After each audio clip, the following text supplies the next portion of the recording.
अब हमारा next question है, right the coefficient of x square in each of the following. X square का coefficient लिखना है। कोफिशिएंट क्या होता है, जैसे जो वेरिएबल दिया है उसके साथ जो मल्टीप्लाई हो रहा है ना वो, तो यहाँ एक्स स्क्वायर ये रहा है ना, इसका कोफिशिएंट क्या होगा। फर्स्ट वाले में देखते हैं, हम कर रहे हैं सेकेंड आंसर। इसका फर्स्ट पार्ट हमें जो पॉलिनॉमियल दिया है वो है 2 + x² + x। यहाँ पर एक्स स्क्वायर का हमें कोफिशिएंट पूछा है, और कोफिशिएंट यानी कि जो उससे मल्टीप्लाई हो रहा है। यहाँ पे तो कुछ है ही नहीं, तो जब कुछ नहीं है तो कोफिशिएंट क्या हो गया, 1 हो जाएगा। जब कुछ भी गिवन ना हो तो वहाँ पे 1 लिख देना। Coefficient is 1। और अब सेकेंड पार्ट, 2 - x² + x³, यही है ना। एक्स स्क्वायर का पूछा। अब देखो यहाँ माइनस का साइन लगा रहेगा ना, अब यहाँ पे तो कुछ दिया हुआ नहीं है तो 1 ही कंसिडर करेंगे, लेकिन माइनस का साइन भी गिवन है तो -1 होगा। ठीक है, सिर्फ 1 नहीं होगा, -1 होगा उस केस में। तो यहाँ पे हमारा क्या कोफिशिएंट हो गया, -1 -1। थर्ड पार्ट देखते हैं।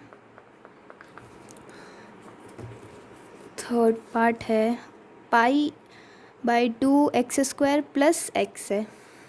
ठीक है, π/2 x² + x। अब देखो यहाँ पर x² का अपने को पूछा था कोफिशिएंट, यहाँ पे क्या हो गया, कोफिशिएंट इज π/2। देखो ऐसे क्वेश्चन ना बहुत इजी होते हैं, इसमें बस थोड़ा सा ही ध्यान देना है यार। ये किसका कोफिशिएंट पूछा है तो लिख दो, 1 मार्क्स का आएगा या फिर 2 मार्क्स का आ सकता है कभी कभी। नेक्स्ट है √2x - 1। अच्छा, अब देखो इसमें तो ये सोचने की बात है कि -1 है ना, इसमें ये सोचने की बात है कि इसमें x² तो दिया नहीं है। अब क्या करें, तो इसको हम ऐसे लिख सकते हैं, 0 × x² + 2√2x - 1। क्योंकि देखो ये 0 से मल्टीप्लाई होगा तो कोई फ़ायदा है नहीं, वो 0 ही रहेगा और उसकी कोई वैल्यू नहीं है वहाँ पर। तो यहाँ x² का कोफिशिएंट क्या हो गया, 0। कोफिशिएंट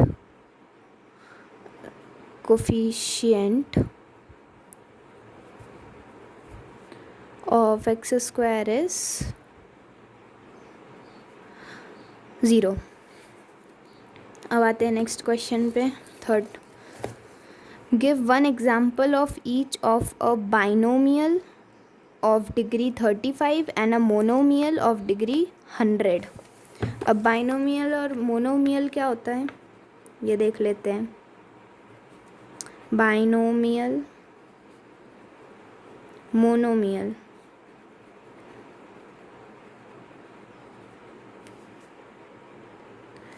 बाइनोमियल वो होता है जिसमें 2 टर्म्स होते हैं, 2 टर्म्स वाले को हम क्या कहेंगे, बाइनोमियल। और मोनोमियल में सिंगल टर्म होता है, सिर्फ एक ही टर्म होता है। ठीक है, तो हमें इसमें क्या बोला गया है, ध्यान रखो कि एग्जाम्पल देना है किस किस का। देखो बाइनोमियल ऑफ डिग्री 35 और मोनोमियल ऑफ डिग्री, यहाँ दिख नहीं रहा है थोड़ा सा, 100। बाइनोमियल यानी कि जिसकी 2 टर्म्स होनी चाहिए, तो कोई भी एग्जाम्पल ले लो। पहले बाइनोमियल का लिख लेते हैं, इसको 1 से डिनोट कर दो, इसको 2 से कर दो। 1 का पहले एग्जाम्पल लेंगे, तो इसमें 2 टर्म्स लेनी है हमें। तो इसमें हम ले सकते हैं x⁻³ 35।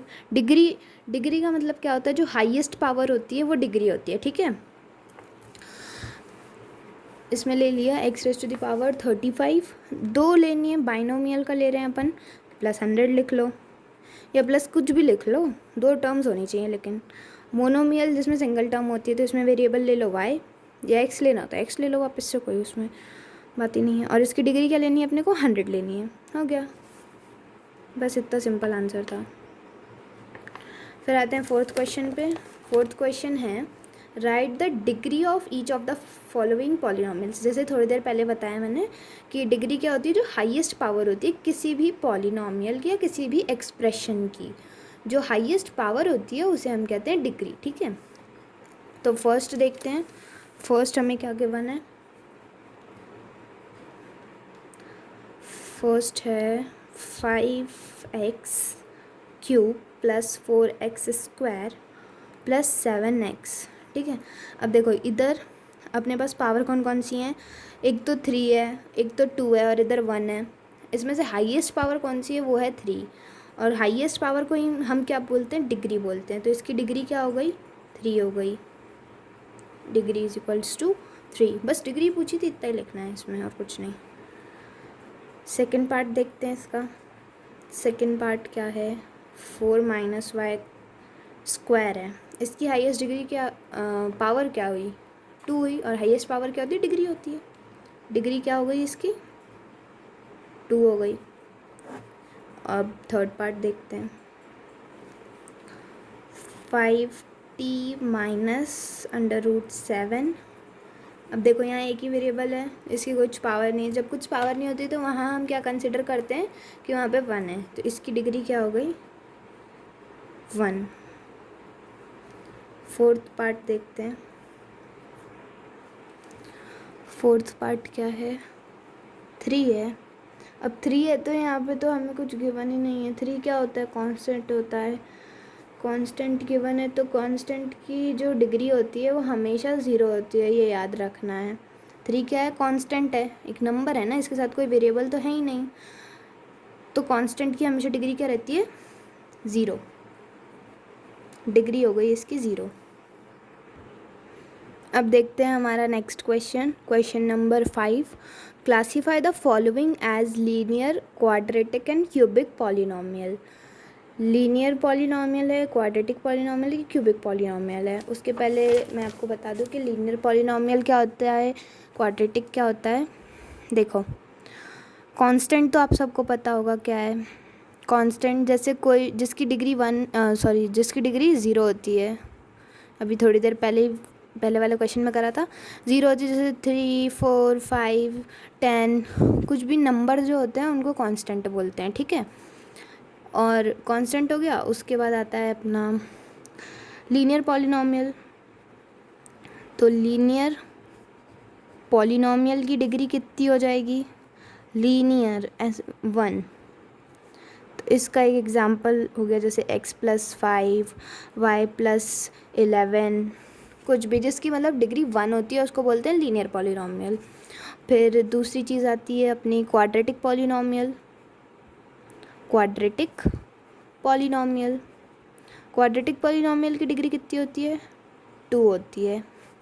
जैसे फॉर एग्जांपल x² + 4x - 9 हो गया, या y² + 10y + 9 हो गया, जिसकी डिग्री मतलब ध्यान में रखो जो 2 होती है। हाईएस्ट पावर क्या होनी चाहिए, 2 होनी चाहिए। तो वो कौन सा पॉलिनोमियल हो जाएगा, वो क्वाड्रेटिक पॉलिनोमियल हो जाएगा। फिर आते हैं अपने क्यूबिक पॉलिनोमियल पे। क्यूबिक पॉलिनोमियल वो होता है जिसकी डिग्री यानी कि हाईएस्ट पावर कितनी होनी चाहिए, 3। 3 होनी चाहिए। जैसे कि 3x³ + 5x² - 3x + 10, ऐसे कुछ भी एग्जाम्पल। अब देखो यहाँ पे हाईएस्ट पावर क्या है, 3 है। इसकी डिग्री यानी क्या है, 3 है। जब डिग्री 3 होती है तो वो कौन सा पॉलिनोमियल होता है, वो होता है क्यूबिक पॉलिनोमियल। ये थोड़ी सी चीज़ें हैं, बहुत बेसिक चीज़ें हैं, इनको ध्यान में रखना है और कुछ नहीं है।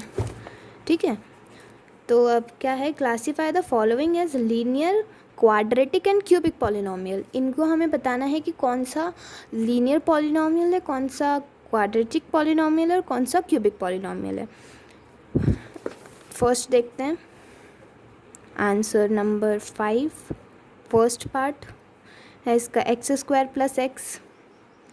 अब इसकी डिग्री क्या है, यहाँ पे इसकी डिग्री क्या है, इसकी डिग्री क्या है, 2। डिग्री 2 है तो 2 किसकी होती है, क्वाड्रेटिक पॉलिनोमियल की। तो ये कौन सा पॉलिनोमियल हो गया, quadratic polynomial. Quadratic polynomial. Second part देखते हैं, ये है x - x³। अब यहाँ क्या है, डिग्री 3 है। 3 है तो कौन सा पॉलिनोमियल हो गया, क्यूबिक पॉलिनोमियल हो गया। नेक्स्ट देखते हैं, नेक्स्ट है y plus y square plus 4। यहाँ पे डिग्री हमारी क्या हो गई, 2 हो गई। 2 में कौन सा होता है, क्वाड्रेटिक पॉलिनॉमियल होता है, हम सबको ही पता है, क्वाड्रेटिक पॉलिनॉमियल। फोर्थ पार्ट देखते हैं। फोर्थ है 1 प्लस एक्स, 1 प्लस एक्स। अब यहाँ पे जो वेरिएबल है उसकी हाईएस्ट पावर क्या है, 1 है। ये कौन सा हो गया, लीनियर पॉलिनॉमियल हो गया, लीनियर पॉलिनॉमियल। ठीक है, फिफ्थ पार्ट देखते हैं। ये हो गया 3t।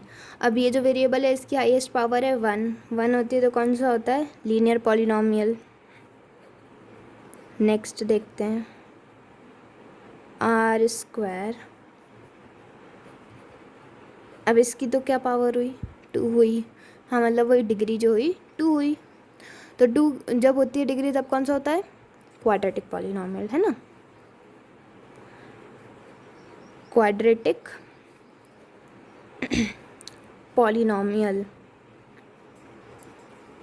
सेवेंथ पार्ट देखते हैं। 7x क्यूब, 3 है। अब इसकी डिग्री 3 होती है तब कौन सा पॉलिनॉमियल होता है, क्यूबिक पॉलिनॉमियल, है ना, क्यूबिक पॉलिनॉमियल। अब इसी के साथ हमारी एक्सरसाइज 2.1 ख़त्म हुई। और अगर आपको ये वीडियो अच्छा लगे तो मेरे वीडियो को लाइक ज़रूर करना, शेयर करना और मेरे चैनल को ज़रूर सब्सक्राइब करना। और अगर आपको इसमें कोई भी डाउट हो तो कमेंट सेक्शन में ज़रूर पूछना। Thank you.